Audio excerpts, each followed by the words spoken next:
know that it's important for us to have a really high level of retention. And that really means that we have to have a good memory, right? So good memory equals good retention. But what actually is memory? And you might be thinking, wow, Justin, this is getting really abstract. I wasn't anticipating this, but you do need to know this in order for any of the techniques to actually make sense. And what I'm about to teach you about memory is something that completely flipped my perspective about studying and increasing retention completely on its head. So, when we normally think about recalling something from memory, we often think of it as if it's sort of stored inside this box of memory inside our mind that we are drawing on, and we call that memory out, and that memory is like, aha, look, here I am. I've been here all along inside the memory box in your mind. So, we think about something, maybe a memory of our childhood or something that we have studied, or if I asked you about, hey, when was the last time you had a cheeseburger, you might look through your different memory boxes to try to find the appropriate memory that's going to pop out of that. But actually, when we look at studies about how memory works, we've actually realized that in reality, memories are always reconstructed from scratch. So there actually is not a box where the memories are stored and you're pulling it out from. Rather, what our brain does is that it forms an image of what the memory was. So if we were to expand it out, what we'd say is that your memory is kind of composed of these nodes of information. And the nodes of information are kept in your brain by making them related to each other. So it's kind of like saying, look, this thing needs to be in my brain because it's what allows this thing to exist. Well, this is in my brain because it allows this thing to exist, and so on and so forth. So all these bits of knowledge and bits of information actually relate to each other. And so because they relate to each other, your brain says, hey, you know what? This might actually be useful for me in terms of surviving and thriving, which again, your brain really cares about because the alternative to not caring about this is that you die. So this is something that your brain thinks is really important. And all the information that we observe, the things that we take in, like if you were to go around and everything that entered into your eyes was immediately stored into your brain directly, as if it was going inside a box, then our brain would just explode because we'd be hit with so many pieces of information in a single day that we would run out of boxes to put it in. And so our brain needs to know what is actually worth keeping and what do we let go of and forget. And so if it's just a single piece of random information that doesn't seem to have any meaning, like the license plate of a car that you glanced at while you were on the bus, you're not going to remember that, or at least not for very long, because it's not related to anything. There's no meaning. And because it's not related to anything, your brain says, I probably don't need to keep this. It's not going to help me survive or thrive. And therefore, it will bin it and throw it away. So when we recall a memory, what we're actually doing is we're saying, what are all the things that that memory was related to? And then we are stringing those things together in order to create the memory from scratch. We're creating the memory from scratch. And this is why certain memories that were more meaningful to us, like, this is just an example, but this particular whatever memory here is composed of 1, 2, 3, 4, 5 different points of relevance. It impacted you in 5 different ways. And therefore, it's more likely to be memorable. Whereas if there was a memory that impacted you only in a single way, and it only was relevant in a very small way, then chances are that over time, you're going to forget about this, which is why you've got certain memories in your childhood or growing up that are much more memorable, probably because it impacted you in multiple different ways, it affected you in multiple different ways, or it changed you or had more relevance to other areas of your brain rather than just 1 or 2 isolated points. And the reason that we know this is that it's reconstructed is that we look at people who have certain events that they think are either traumatic or just very memorable for them. And when we ask them years later, they'll often say, yes, I remember that event perfectly. For me, that event was crystal clear. Okay? So for them and in their perspective, the memory of this event is extremely clear and visceral, and they can recall what time it was, where it was raining, the smell in the air, all of these sorts of things. Interestingly enough, what we actually find is that these people, when we compare their memory of the event with the reality of what actually happened, it tends to be very different. And the idea is that every time you think of an event, you are creating the event again. And your brain is not perfect, which means every time you create it, there is a chance of creating an error, making a mistake. So every time you recall the memory and recall the event, there is a chance of error. So if you think about the event one time, the chance of error might be 1%, for example, just for example. But if you recall the event 100 times, your chance of error, well, it may not be 100%, but it's significantly higher. You've had 100 times as many chances for error to enter into the event. And especially when there's no correction, what happens is that if this line in the middle, this yellow line, represents reality, then every time you recall the event, it gets further and further and further and further from reality, because each time here, there's more error being introduced. So does it mean that you shouldn't revise anything that you study because every time you think of it, you're going to get it wrong? No. The only reason that it deviates from reality is because there isn't a force that corrects it and says, you were wrong, go back. You were wrong, go back. So when we're revising, what we're actually doing is we're saying, okay, look, we're getting something wrong, and then we're going to correct it back to reality. So revision is still a good thing. But the interesting thing to really take away from this story is that our memory is not something that is fixed, that just sort of exists inside this box like we used to think it was. It is something that is actually incredibly dynamic. Every memory that you recall and think of is actually your brain reconstructing that story again from scratch. It's almost like just because a particular scene in a movie was familiar to you, it doesn't mean it was the same thing. They might have recreated that scene. Or in a game, when you load a new level, it's loading it from scratch. But hopefully, as you can imagine, in the initial event, if we were able to connect that to as many points as possible, then our brain has multiple different ways of recreating this memory. So for example, it might have thought, okay, this bit, I'm going to recreate the line that looks like this. But then you realize, hey, that's meant to connect to this thing. So this can't be right. It must actually, in reality, be like this. And you would be able to self-correct because of the fact that you've got multiple different points that the knowledge is dependent on.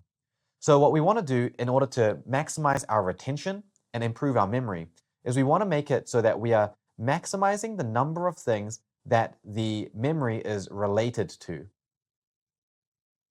And when we increase the amount of things that's related to, our brain gets tricked into thinking that it's necessary for our survival or our ability to thrive, and therefore our retention will also go up, which means obviously we forget less, and that whole positive spiral about how it changes your studying forever. So when memories are recalled more easily because there are more relationships and more points that it's connected to, then our attention becomes higher. So how do we actually do this? How do we do this process of increasing the things that it's related to? Well, let's be really clear about what we mean by the word related to something. In order for something to be related to another thing, we're basically saying that this point here, this particular fact, has a relationship with another point, a relationship. And that's a word that I'm going to be coming back to again and again throughout this course. Let's give some examples of how things can be related to each other in different ways so that you get a better understanding of how broad and specific this idea of relationship actually is. Our brain works in such a way that each piece of information is viewed in relation to other pieces of information. This piece of information only has meaning because of this. This piece of information only has meaning because of this, or this, or this, or this. So it's the network effect that gives meaning. So for example, when we see the words are, a, and then C, it might not mean a whole lot. They're just 3 letters. However, if we arrange them as A, R, C, suddenly it has a definition. If we arrange them in terms of C, A, R, it has a definition. There is nothing implicit in the shape of the C, the shape of the A, and the shape of the R that inherently makes it the right shapes to use to represent the concept of an automobile and a car, or the concept of an arc. It's simply something that we've just assigned to it. Yet, when we see the letters C, A, R in this order, we know that it means car. So the meaning of C, A, and R in this word is given by their relationship to each other. And if we change this relationship just a little bit, we end up with an entirely different word that has an entirely different meaning. Likewise, if we string a bunch of these words together and we have multiple words put together, so let's say the car traveled in an arc. Now we can say that there is a sentence. And the sentence is only relevant because the words are in relation to each other. If we rearrange the words in the sentence so it says traveled in an arc car, that becomes something that is kind of confusing and potentially means something different. Whereas if we say in arc car in traveled, this now just doesn't make sense at all. So the exact same combination given in a certain structure with certain specific relationships to each other, that allows our brain to assign it meaning. So the meaning is given by the relationship of the points with each other. Let's take some other examples. Let's say that we've watched a very compelling movie. And in this movie, there was a particular line of dialogue that was spoken by the main protagonist. And that line spoke to us at a very emotional level. And we really felt that in our soul. So that particular line of dialogue might speak to us so much that we're actually able to remember that line word for word after hearing it just once or twice. In that way, our retention is really high because this particular line of dialogue was able to relate to our own life. And our own life is related to, obviously, lots of different components about who we are. It is our life after all. So what that line of dialogue does, it entered into your mind, and then it inserted itself, it planted itself in such a way that it was relevant to you and many other aspects of your life. And therefore, the retention was increased because it had meaning. It wasn't just a random line of dialogue. It was a line that actually had meaning. It had somewhere to belong. It had a relationship with the other bits of knowledge that you had already inside your brain. What about when we're meeting new people? When you first meet a new person, you might completely, straight away after hearing their name, immediately forget it. That's because you have no reference point to connect this person to. They're not related to your other friends. That name isn't related to anyone that you know, potentially. And so there's nothing to anchor that name onto. It's harder to remember because you can't relate them to anything. If this classmate that you're meeting doesn't have any friends, you're not even able to relate them through some mutual connection. They exist purely in isolation. And so it's even harder to remember who they are. If the name is a foreign name and you've never even heard of this word before, then it's even harder to remember this name. And the retention drops even further. So the less we're able to relate to the information, the lower our retention is. Now let's take something that's a little bit more academic. Let's say we're taking the piece of information that sodium is a highly reactive metal, and that actually, if it interacts with oxygen, can cause a violent, explosive reaction. This knowledge in itself might exist in isolation. However, if you are inside a chemical materials lab and you're surrounded by sodium, huge vats, well, I guess sodium wouldn't exist in vats, huge chunks of sodium that are just exposed, and you see your friend open up their drink bottle and haphazardly squirt water into their mouth, then you may be quite worried, given that sodium can potentially react with water so violently as to actually kill you through the explosion. And in that case, this piece of information, that sodium as a very reactive metal, would be much more relevant to you, and so your retention on it would be higher. In fact, imagine someone telling you sodium, the metal that is surrounding you as you're inside this lab, is so reactive to water that if water touches it, it will explode and you could die. Imagine someone telling you that, and then you actually forget that, and then just squirt water all over the place. It just wouldn't happen, because our brain is designed to be pretty good at, generally speaking, keeping us alive. And because this information is related to other things that we know, it therefore increases in relevance. It's more connected to anything else, and therefore our retention increases. But I'm not done yet. Let me give you a few more examples just to really nail this point in home.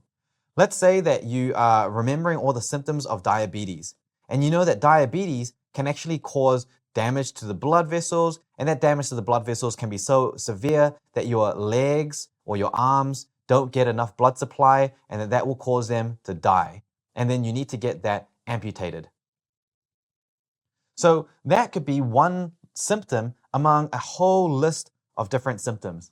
And when you first learn it, it might just be a bunch of things to put onto your flashcards initially. But then if your family member develops diabetes, and now it's no longer just a random piece of information, but it's your mum that has diabetes, and it's your mum who might need to get their leg amputated. Now, you don't even have to try to remember these symptoms. What you do is you can see your mother struggling with each of the symptoms of diabetes. You can see them controlling their food and their diet in order to reduce their sugar. You can see them struggling. You can see them rehabilitating after a surgery. There are so many other memories and other points in your mind that you can relate that information to, so that this list of symptoms just becomes highly connected and our retention goes up. And you can imagine that you wouldn't even have to try to memorize the list of symptoms. You would simply be able to just think about what the symptoms are, and it would naturally just occur to you. So now we don't even need to memorize it, because we've related the symptoms to our own observations. And in a very relevant example for you, let's say that you've studied an entire topic, and then now you're doing some past paper questions. You get a bunch of these questions wrong. The material that you learn as a result of getting things wrong in a practice question and then realizing the right answer and then getting it right is actually stronger. You learn this more than the stuff that you might have already learned initially. So in getting something wrong and then getting it right again, we actually hold on to that information more strongly than something that we may have just gotten right straight off the bat. In fact, this is actually called the hypercorrection phenomenon, or hypercorrection effect. And it means that stuff that we initially might not have thought of how we can apply the information, which we then forgot, we then have to apply it. By getting it wrong, it means that there's a reason for us to then learn it correctly, because we know how we can apply it now. So this piece of information, which initially might have seemed completely random and isolated, we're able to relate that to the idea that, hey, we can use this information to solve questions like this. And we've increased the retention because now we're able to relate it to another problem. And in fact, even more than that, if you're really trying hard to solve this problem, then you might have tried to draw on all the other bits of information that you had in your mind as well. And you still eventually got it wrong, which means that when you learn the correct information again, you're not just relating it to the question, you're also relating it to all the thoughts that you had while you were making the question, which was all of this stuff as well. So you can see why past papers are effective when used well. It's just that when this is the only way to assign relevance, it's still inefficient, because you'd need to do so many of these questions in order to find all of your little gaps that you'd have in order to be able to get this hypercorrection effect for absolutely everything. So it's still very inefficient to do that. But when used well at the very end of study, just to find the little gaps and create the connections, this is how it works. It's because it's increasing the number of things that that knowledge is related to. And actually, you'll know that you can get certain questions wrong again and again and again and again, because the information that allows you to get it right always seems random. It just seems like this random fact that you can just never get your head around. And in that case, doing questions again and again and again doesn't actually help. You just keep getting it wrong and wrong and wrong because you're still not relating it. So you can see, even in this case, doing the question didn't actually help because ultimately in our brain, we weren't able to make those connections. So once we start seeing information and learning, not just as a series of points that we're connecting together, saying, oh, this is fact number A, this is fact number B, this is fact number C, this is the equation, this is an example, this is the next equation, or this is the quote, this is the character, this is the event that was developed. Oh, this is related to this theme, this is this theme, and this is the other theme.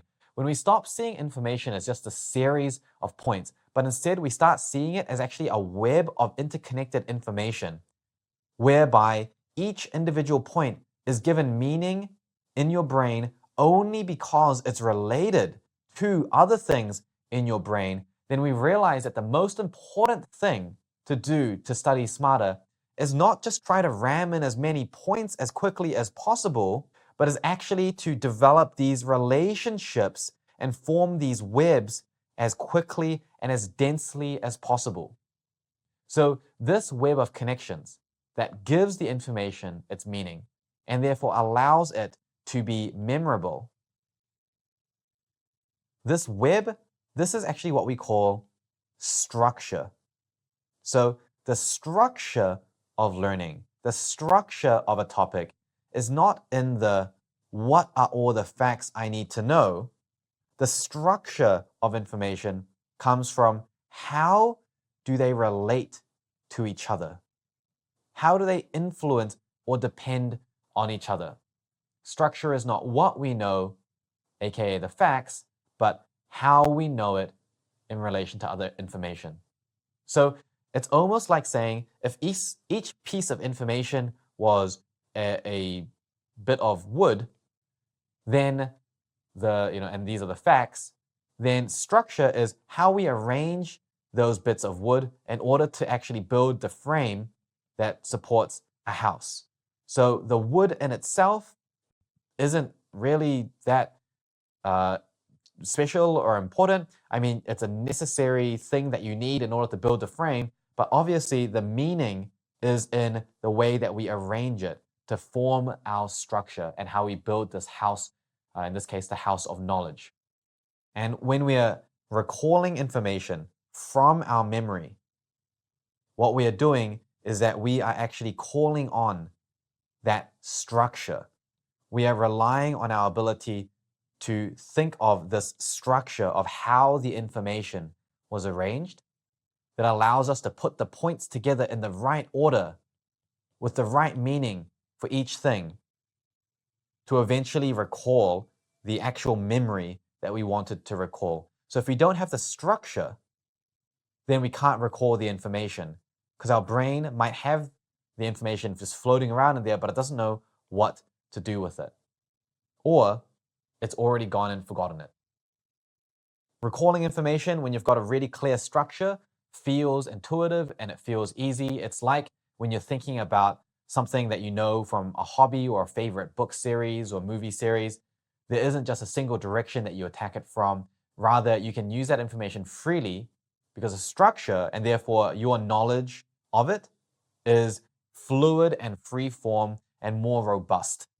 And on the other hand, when the structure is weak, we have to try really hard to remember even very basic details, like when we do flashcards or desperately try to recall something we read once in a textbook or heard once in class. We have to put in all of that effort just to try to figure it out, and it's on the tip of our tongue and we still can't get it. That's when the structure is weak. It just feels like there's this string of events that we need to follow in order to be able to figure it out.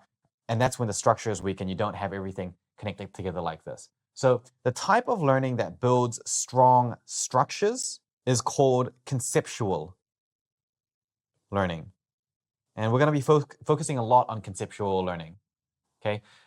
The type of learning that builds weak or non-existent structures is called rote learning. And this is when you're just trying to memorize things again and again and again, just through pure repetition, and it's very weak. So rote learning is inherently different from conceptual learning. Rote learning is very hard to save time. It is naturally a very time-consuming process, just psychologically speaking. You require the repetition there. And there are, again, certain advanced techniques that I will teach you that do allow you to save time a little bit, but these are techniques that, to be honest, like most high school students are not even capable of learning anyway, or they use it and overuse it so much that it almost becomes like a poison instead of a cure, in that they are so dependent on it that they sort of shoot themselves in the foot later because they're not actually able to use their knowledge very freely. They might have good recall of a few facts, but because they don't have a good structure to draw off, any curveball questions in the exams really throw them for a loop because they didn't rote learn that. So it's really time consuming, and even when you're saving time, it's always a last resort. And also, even if you are able to save time, it's only ever sort of fact specific. So if you had like a bunch of facts here, a list of facts, then you might be able to save time memorizing this list of facts, but it doesn't actually allow you to then learn this other list of facts any faster either.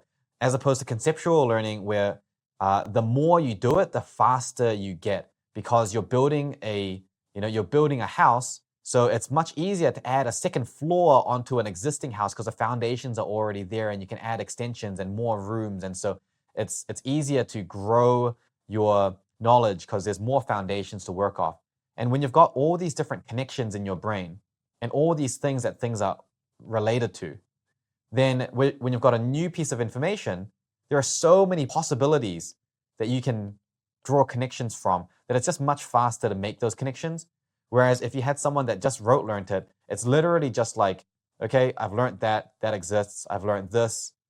All right, that exists. I've learned this, that exists. And then when there's a new piece of information, it's just there's nothing to relate it to because everything exists in isolation. There's no connections between anything.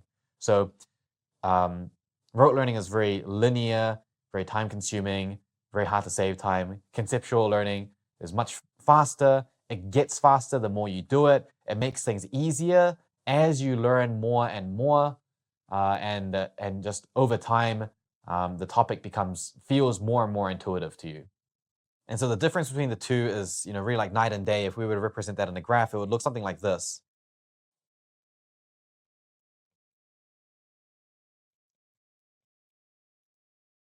If we have a graph of knowledge versus time, then what we'd see with rote learning is that initially we're learning, it's very linear, there's more and more to learn. So we're able to learn and we're just continuing to memorize.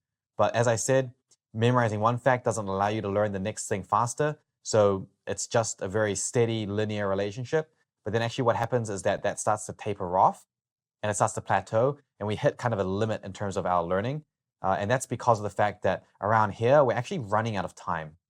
Okay, we actually don't have any time left to spend on memorizing more stuff. So this is when you've got thousands of different flashcards and it's taking you 3 hours just to do your flashcards every single day. You don't have time to make more flashcards. You don't have time to finish the flashcards that you've already made. You're getting half your flashcards wrong. It's starting to accumulate more and more. And then over time, what actually happens is that your learning actually ends up going down because you just get burnt out completely and you're just completely overwhelmed. So this is an example of one of those spirals that I talked about.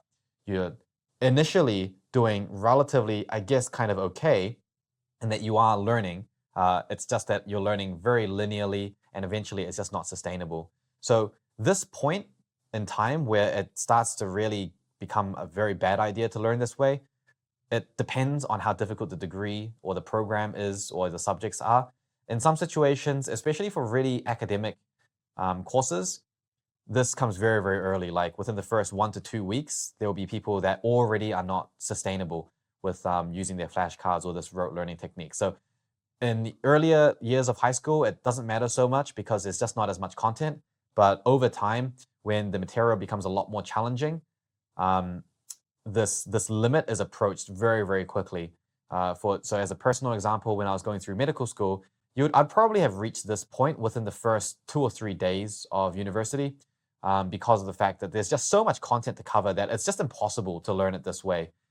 if you were to learn it this way, in the first week, you'd have like 2,000 flashcards to go through, and it's just, you know, you wouldn't even try to do it that way because it's just so clearly impossible. So on the other hand, when you're learning through conceptual learning, initially it's a little bit slower because you're taking your time to figure things out. But as you figure out more and more, you're able to make connections faster and faster and faster. And so actually it becomes easier to make more connections. And occasionally maybe there's a difficult concept that you need to think about for a little bit more. But then when you break through, you can continue that trajectory onwards. And so you're able to reach the required level of knowledge, number one, a lot earlier, but also with a lot less effort. And you don't risk this bad burnout period here. And obviously, you can also see that the slope is increasing over time, showing that actually the topic gets easier the more you do it. So it actually, if you were to continue this line across, 3 years of the student's life, going all the way through high school, maybe even through university, you'd actually find that it would do something like this, whereas this person would actually do something like this. And they would probably, this gap would actually be much, much wider as time goes on. In fact, actually, maybe already you can think of people that are in your class that are over here while you're struggling over here. But don't worry, because if you learn the right technique, you can always turn things around and start your rise as well and narrow that gap. Or maybe you're the other way around. Maybe you're already learning like this, and so you can see how much further ahead you are compared to other people, in which case the techniques that I teach you in this course will allow you to do this even faster and widen that gap even more. So that's a summary of memory and the idea of retention and why it's so important to realize that having a good memory is about increasing the number of things that your brain is relating to. It's not about just cramming in as much information as possible and just revising it again and again and again, hoping the retention is high. It's actually about fundamentally shifting our perspective away from just knowledge and shifting our perspective towards really valuing the structure and relationship, because time spent on learning this saves time on every other step after this by folds.